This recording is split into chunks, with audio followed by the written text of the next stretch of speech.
சிவசங்கரா, ஒழுங்கு மரியாதையை வெளியே வந்துரு. கடவுளே, நாங்க போறதுக்குள்ள மாறி உயிரை அந்த நாகினி எடுத்திருக்கணும். நீ என்ன உயிரோட விட்டுறேன்னு சொல்றதுனால நான் எல்லா விஷயத்தையும் சொல்லுறேன். என்ன விட்டுடுமா?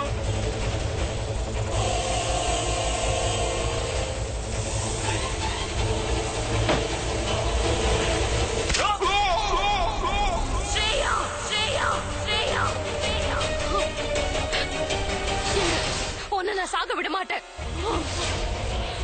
அந்த மணியை நான் எப்படியாவது சிவன் காலடியில சேர்த்தாகணும்.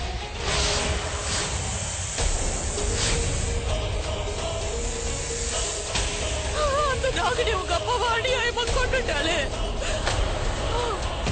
எனக்கும் கார்த்திக்கும் நடுவுல கருத்து வேறுபாடை ஏற்படுத்தி எங்க 2 பேரையும் பிரிக்கணுங்கிறது தானே உன்னோட எண்ணம்.